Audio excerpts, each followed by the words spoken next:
Hare Krishna, Krishna Krishna, Hare Hare, Hare Rama, Hare Rama, Rama Rama, Hare Hare।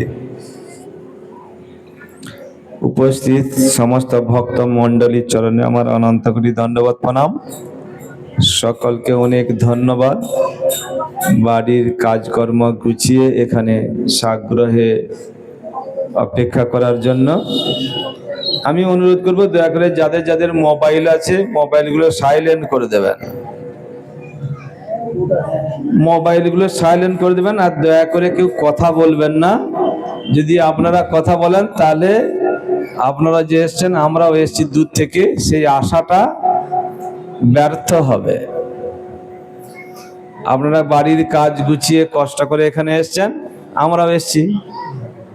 তো যদি আপনারা একটু ধৈর্য ধরে বসুন তাহলে আপনাদের উভয়ের আশা সার্থক হবে। ঠিক আছে? ভগবান আমাদের মুখ কটা দিয়েছে? একটা। কান কটা দিয়েছে? তার মানে কি? শুনবো বেশি, বলবো কম। আমরা কি করি তার উল্টো? কি করি? বেশি বলি, শুনি কম। কলিযুগে এই মুখ বন্ধ করে রাখাটা একটা বিরাট বড় তপস্যা। তা আমি অনুরোধ করবো আপনারা একটু ধৈর্য ধরে, বেশিক্ষণ না, আধা ঘন্টা একটু ধৈর্য ধরে বসুন। আমরা এই মনুষ্য জীবনের উদ্দেশ্য, আমরা যে মানুষ জন্ম পেয়েছি আমাদের কি করা উচিত সেটা নিয়ে একটু আলোচনা করব। আর দামোদর মাস দীপদান হবে, দীপদানের মাহাত্ম্য আলোচনা করব। তারপরে দীপদান হবে, তারপরে 5 মিনিট আমরা নিত্য কীর্তন করব যদি আপনারা রাজি থাকেন। তারপরে আপনারা প্রসাদ দেবেন নিশ্চয়ই। প্রসাদ পেয়ে প্রভু বলছে প্রসাদ আছে, আপনাদের জন্য প্রসাদ আছে। প্রসাদ পেয়ে আপনারা বাড়ি চলে যাবেন আর আমরাও বাড়ি চলে যাব। বলুন হরে কৃষ্ণা, হরে কৃষ্ণা, কৃষ্ণা কৃষ্ণা হরে হরে, হরে রাম, হরে রাম, রাম রাম, হরে হরে। আধা ঘন্টা একটা ছোট্ট সুন্দর কাহিনী বলবো, ভাগবতের গল্প। গল্প শুনতে ভালো লাগে না আমাদের? সেই ছোটবেলায় ঠাকুমার কাছ থেকে শুনতাম। জানি না এখন আর গল্প টল্প হয় না, উঠে গেছে। এখন ছেলে মেয়েদেরকে মোবাইল দিলেই সন্তুষ্ট, আর ঠাকুমার গল্পের প্রয়োজন নয়, আর ঠাকুমারও দরকার নেই। এটা ভাগবতের একটি কাহিনী আছে। ব্রহ্মার হচ্ছে আমাদের এই জগতের প্রথম সৃষ্ট জীব হচ্ছে ব্রহ্মা। ভগবান ব্রহ্মাকে সৃষ্টি করছেন। ব্রহ্মা প্রথম মানুষ সৃষ্টি করছে নিজের মন থেকে। তো প্রজাপতিদের সৃষ্টি করছে। এই ব্রহ্মাণ্ডটা প্রজা দিয়ে ভরাতে হবে। তারপরে বলেন এরকম মন থেকে, শরীর থেকে এইভাবে মানুষ সৃষ্টি করার থেকে পুরুষ আর স্ত্রী তৈরি করলো, যার ফলে অটোমেটিক সন্তান সন্ততি বংশ বিস্তার চলতে থাকবে। সেজন্য ব্রহ্মা থেকে স্বয়ম্ভুব মনু আর শতরূপা, ব্রহ্মার প্রথম সন্তান স্বয়ম্ভুব মনু এবং শতরূপার সৃষ্টি হলো। এই স্বয়ম্ভুব মনু শতরূপ থেকে বংশ পরম্পরা চলে আসছে। তো ভরত মহারাজ বলে, স্বয়ম্ভুব মনুর এই পরম্পরায় ভরত মহারাজ বলে একজন রাজা ছিলেন। তখন সারা পৃথিবীটাকেই ভারতবর্ষ বলা হতো, সারা পৃথিবীকে ভারতবর্ষ বলা হতো। তো ভরত মহারাজ এই সারা পৃথিবীর রাজা ছিলেন। তো ভরত মহারাজ রাজ্য চালাচ্ছিলেন, খুব ধার্মিক লোক ছিলেন। তো এই যৌবন বয়সে রাজ্য সংসার ত্যাগ করে চলে গেলেন হরিদ্বারে। তখনকার দিনে রাজারা 50 বছর বয়স হয়ে গেলে আর সংসারে কেউ থাকতো না। এই কলিযুগের মানুষ আমরা সারা জীবনে সংসারে থাকি, বাড়িতে থাকি, কিন্তু দাপর যুগে এবং আরো অন্যান্য যুগে, সত্য যুগে, ত্রেতা যুগে 50 বছর হয়ে গেলে গৃহ ত্যাগ করে বনে চলে যেত। বনে গিয়ে ভগবানকে আরাধনা করত, ধ্যান করত, পূজা করত, দিয়ে মৃত্যুবরণ করত যথা সময়, যার যখন সময়। তো ভরত মহারাজ সংসার ত্যাগ, সারা পৃথিবীর রাজা ছিলেন, ভারতবর্ষের সারা পৃথিবীর নাম ছিল, ত্যাগ করে চলে গেল হরিদ্বারে। হরিদ্বারে গিয়ে একটা আশ্রমে থাকে নদীর ধারে। তো হঠাৎ দেখছে একদিন নদীর ধারে বসে আছে, পূজা করবে বলে ফুল টুল তুলতে গেছে, হঠাৎ দেখছে একটা হরিণ জল খাচ্ছে নদীতে। ছোট্ট একটা নদী ছিল, গণ্ডকী নদী, জল খাচ্ছে। সেই হরিণটা গর্ভবতী ছিল, পেটে বাচ্চা ছিল, হরিণটা জল খাচ্ছে। তো হঠাৎ করে একটা সিংহ বিরাট জোরে হুঙ্কার দিয়েছে ওই হরিণটাকে ধরবে বলে। যখন সিংহটা হুঙ্কার দিয়েছে, হরিণটা ভয় পেয়ে নদীটাকে, সরু নদী, লাফিয়ে অপর পারে গিয়ে ছুটে পালাতে যাচ্ছে।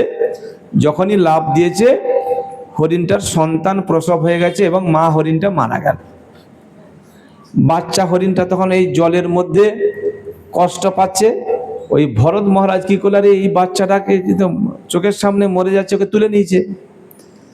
তুলে নিয়ে গিয়ে বাড়িতে নিয়ে গেছে, আদর যত্ন করে হরিণটাকে মানুষ করছে।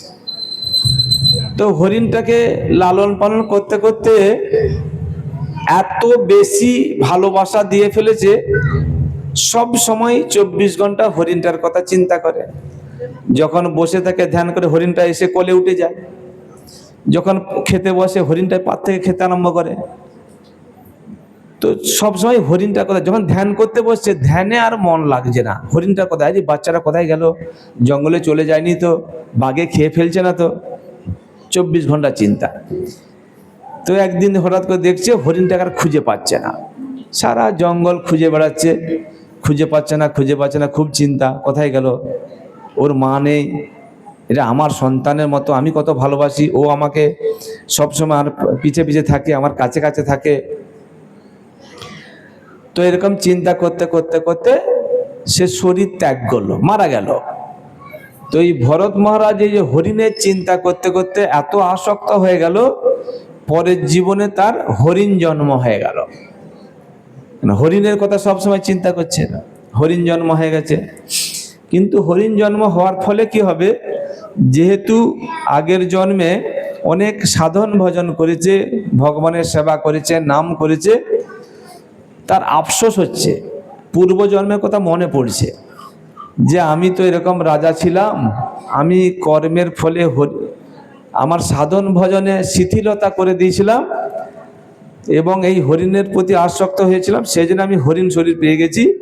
হরিণটা তখন কি করলো, হরিণ শরীর পাওয়ার পরে সে হরিণটা আশ্রমে চলে এসছে, সাধুদের আশ্রমে। তার আর অন্যান্য হরিণের সঙ্গে থাকতে ভালো লাগে না, যেহেতু পূর্ব জীবনের একটা সংস্কার আছে।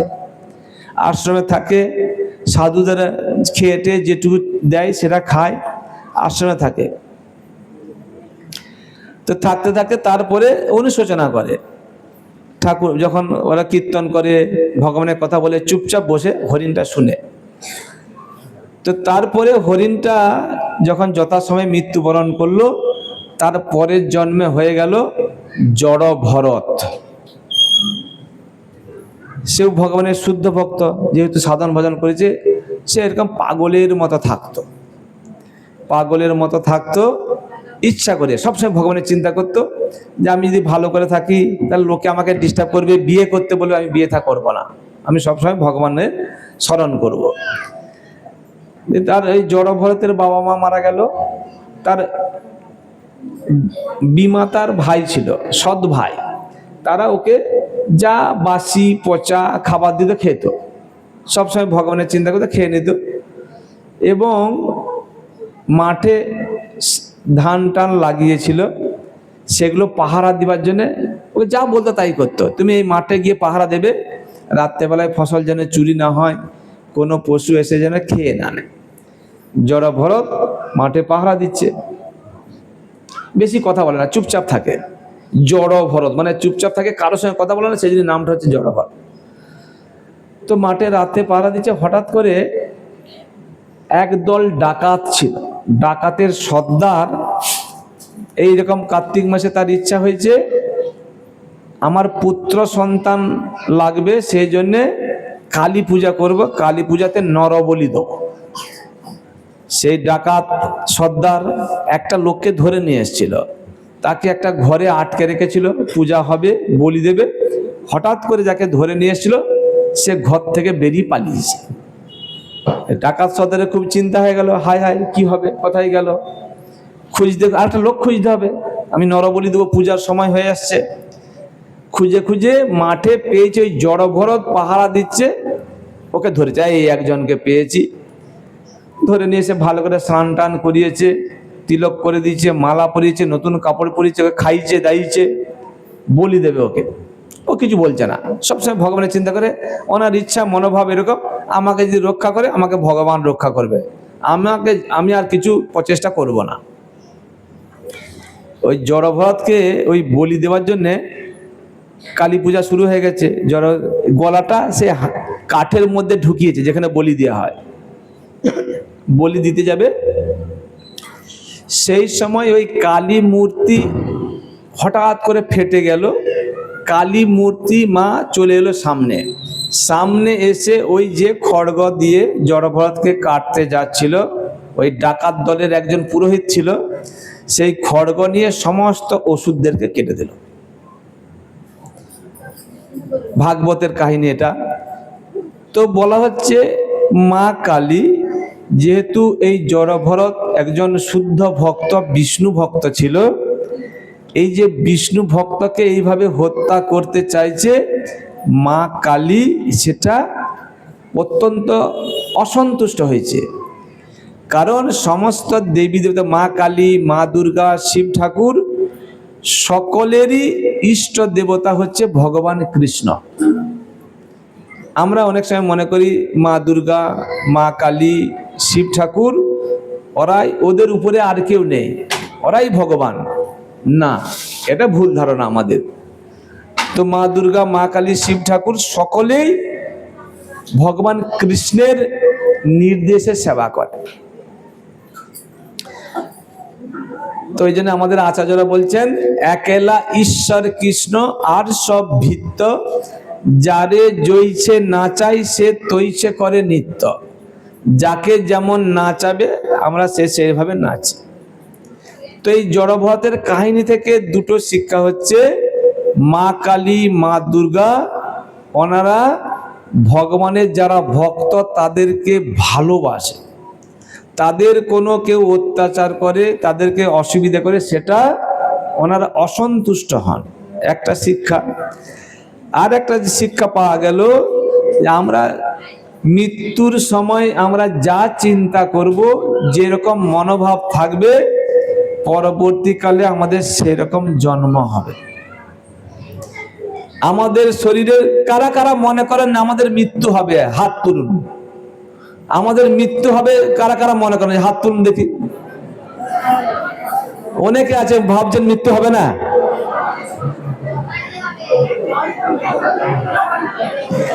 আচ্ছা, এই মৃত্যুর পরে আবার জন্ম হবে না, হবে না? হবে। আমরা সনাতন ধর্মে বিশ্বাসী, প্রকৃতপক্ষে সনাতন ধর্মের শিক্ষার কোনো ব্যবস্থা নেই। মুসলমান ধর্মে দেখবেন মাদ্রাসাতে কোরআন পড়ানো হয়, খ্রিস্টান ধর্মে বাইবেল পড়ানো হয়। আমাদের হিন্দু ধর্ম বা সনাতন ধর্মের ধর্ম শিক্ষার কোনো স্কুলে হয়, স্কুলে শিখায়? সেই জন্য আমরা জানি না ভগবানকে, ভগবানের সঙ্গে দেবী দেবতার কি পার্থক্য, আমাদের জন্ম কোথা থেকে এলাম, কিভাবে এলাম, কোথায় যাব, আমরা কিচ্ছু জানি না। এটা আমাদের দোষ নয়, কারণ আমাদের শিক্ষার ব্যবস্থা নেই। আমরা এটা জানতাম না। ভগবানের কৃপায় পরম সৌভাগ্য হয়েছে, আমরা ইস্কনের সঙ্গে যুক্ত হয়েছি, ইস্কনের গ্রন্থ পাঠ করেছি, পাঠ করার ফলে এগুলো জানতে পারছি। আমরাও ইস্কনে আসার আগে আপনাদের মতোই ছিলাম, কিচ্ছু জানতাম না। তো এই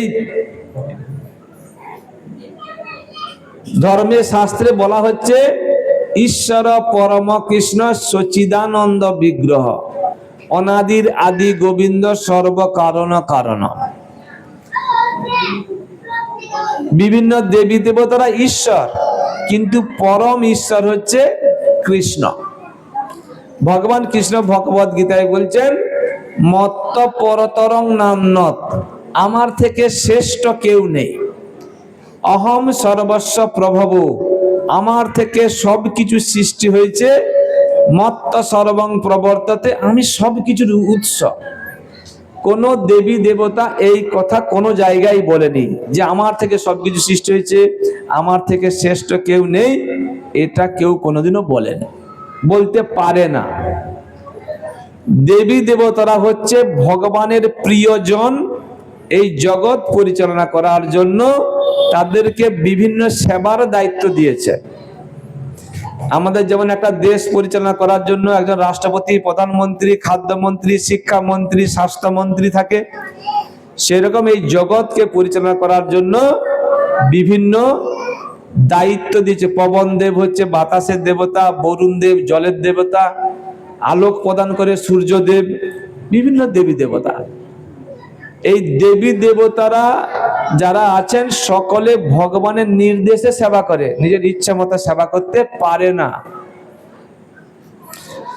ব্রহ্ম সংহিতায় ব্রহ্মা বলছেন, যচ্চক্ষুরেষু সবিতা সকল গ্রহণান, রাজা সমস্ত সুরমূর্তি অশেষ তেজা, যোস্যাক গয়া ভ্রমতি সংভৃত কালচক্র, গোবিন্দ মাদি পুরুষং তমং ভজামি। এর মানে হচ্ছে সূর্যদেব যে প্রতিদিন উঠছে এবং তার কক্ষপথে ভ্রমণ করছে ভগবানের নির্দেশে। সূর্যদেব কোনোদিনও বলবে না আজকে শীত পড়ছে, আজকে ঢাকা নিয়ে একটু ঘুমাবো, দেরি করে উঠবো না। ভগবান যে নির্দেশ দিয়েছে সেই নির্দেশে সূর্যদেব ভ্রমণ করছে, বাধ্য। শিব ঠাকুর সম্পর্কে বলা হচ্ছে ব্রহ্ম সংহিতায়, ক্ষীরং যথা দধি বিকারো বিশেষ যোগাৎ সংজায়তে নহিত পৃথগস্তি হতো, য সম্ভূতামপি তথা সমুপৈতি কার্যাৎ, গোবিন্দমাদি পুরুষং তমং ভজামি। দুধের সঙ্গে দই দিলে, একটু সাজা দিলে যেমন দুধটা দই হয়ে যায়, ভগবান হচ্ছে গুণাতীত। এই জগৎটা তিন গুণের দ্বারা পরিচালিত হয়, সত্যগুণ, রজগুণ, তমগুণ।